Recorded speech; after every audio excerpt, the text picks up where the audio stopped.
So the Netflix special, it's out. How long does it take you to work on this on the next show? Yeah, so I'm about first of all, a year into the you next need some show. stuff to happen to you, right? Do you need me to like shoot you in the shoulder, which would that would be like a good 20 minutes? Let's head to Urban Air. Yeah. Do you need me to shoot you in the shoulder? No, but I mean, can you imagine? That's when Conan said to me, "Do you need me to shoot you in the shoulder?" And sure, Conan is funny sometimes, but this was a time where it didn't seem like he was making a joke. I would use a 22. I would use a lower caliber. Oh, you would kill him. God. You're acting No, like you're a him. marksman, but you don't shoot. Oh, come you go on. shooting, you're gonna kill him. 50-50 chance he gets killed. Okay.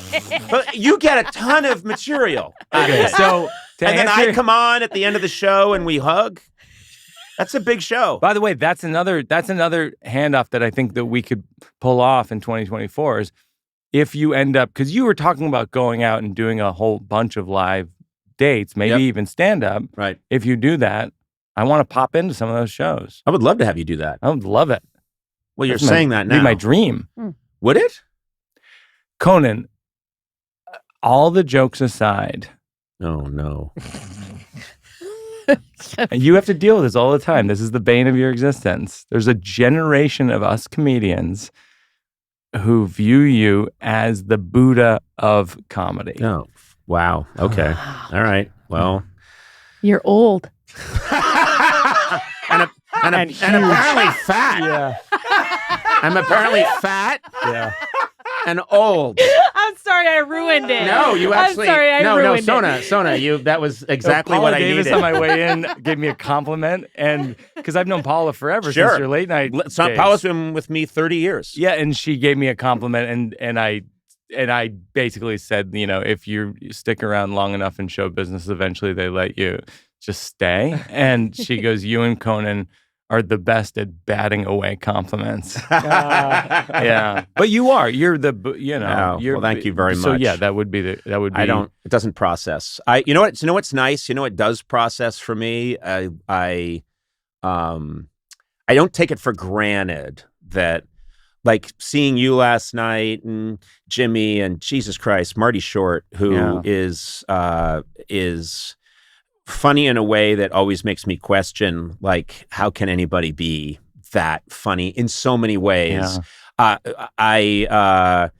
But just to like run into you guys and just be joking around, and then on the ride home realize that I get to like get to be around all these very funny people who are really creative, and it's nice. What a fucking joy. This is how much I idolize Martin Short. So we're at dinner, and I don't eat onions or tomatoes. Mm-hmm. And you went to an Italian restaurant. And I get mocked. I get mocked by my family, including my daughter and 8-year-old daughter, because she eats more stuff than I do. But with Marty Short, I'm just going full onions, tomatoes. You know what I mean? I'm just, I can't be that person. Well, also, there is a moment where you realize you've made a mistake around Martin Short, because he is, when you walk, if you're in a museum or something, and you're in a room alone and you're really still, and then you move slightly, a little red light goes up, those motion sensors, and the red light's just going to register movement, and they can pick up the slightest movement. Marty Short is one of those. Yeah. For someone making a mistake. Yeah. The smallest mistake. And I think I've mentioned this, but I have to mention it again, which is on one of the last late night shows I did 2 years ago. I'm driving to a rehearsal, and Marty Short, which was my dream, agreed to come on and do this bit where he sings a song to me at the end about how I've always been the only one, like, for him. That kind of Bette Midler, Johnny Carson tribute song. And then I revealed to him that he's actually sung this to, he did it for Letterman when he went off the air, and then he did it for all these other people. And Marty Short shot all these great pre-tapes. And we said, you did it on when Springer ended, and there's a huge, and we could put him into all these. You did it when they retired the Shamrock Shake at McDonald's or something. We did it. We put it into so many ways that he had done it. Anyway, that was the bit, and it was a really hot day, and I never wear shorts. And this day I just threw on some like cargo shorts that were above the knee. And I'm driving in to the Largo Theater to tape the last show. And I thought, oh yeah, I'm wearing shorts today. Well, I never wear shorts. People might give me a hard time. It'll be fine. And then I suddenly remembered, I thought, wait, who's on the show today? And I remembered it was Martin Short. And my heart stopped. I was in the car on La Cienega and I'm like, oh, fuck. And sure enough, I'm in their rehearsal and the double doors open up and Marty comes in and he's like, hello all. And everyone's like, yay, Martin Short. We're just going to rehearse. And he goes, young Conan. And he says, wearing shorts. And then he did maybe 20 minutes of pure destruction and humiliation, and it was fantastic. And of course, everyone who works for me was crying, laughing so hard. Yeah, no, there's a few people like that. Bill Hader's like that. Yep.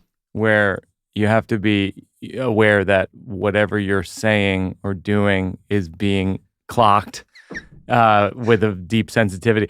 He does an impression of me that's so cruel that my wife Jenny loves, which is this is the whole impression. He goes, but it was my car. That's the whole impression. It's nothing that I say. It's nothing I've said in any joke, but it was my car. Bill is just beyond. He's on another planet of funny. But also just knowing that you're around these people who have a superpower that they'll notice something, the slightest. Yeah. I misspoke slightly, or I had this little tick, and they're like, delicious. Yeah. You're like that. Yeah, you are like that. Not at all. Oh. Anyway, moving on.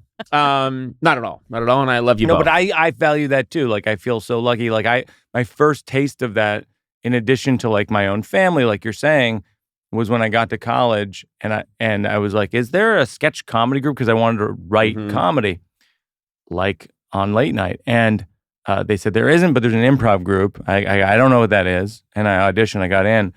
And when I got in, I was like, oh, these are 10 people who are like that, who are just like, we're going to make fun of everything. We're going to do impressions of everything. We're going to be very annoying, but also kind of amazing. And those are like some of my closest friends to this day. I've always thought, and this goes for everybody here, like, I always tell my kids that the journey is finding your people. Like, that's the journey. The journey is there's little it's you set off into the world, and then it's just collecting people that inspire you, whatever, charge you in some way, and then at the end it is like one of those movies, those travelogue movies where the person heads out in the beginning, and at the end they've got like this group of people that have different powers, but they've befriended them along the way. I don't know. Which brings me to my final point, which is that Conan and I have finally found each other. Oh. And Copods is going to be a huge success. Yeah, I love it. I don't know. No, these are. What do you mean you don't know? Just give it a I just crank out these pods, man. One bag of dust. Yeah, I Their hear it. cost to ratio, I mean, it's incredible. Huge in Brazil. Oh. These are huge in Brazil. Look, I'm fine with him taking a dive on that. I feel like I don't want you to That's have a to. joint venture. Oh. Yeah, joint venture meeting. You put up most of the cash. I put up 90% of the money. Oh, no. and incur most of the risk. Yeah. No. Yeah. No, Yeah, I you say think- no. Don't. All right. Well, Buddha's not taking a risk over here. Food is sitting on his fat ass. I'm going to start using that. Wait, I'm Buddha! That's not something Buddha would say.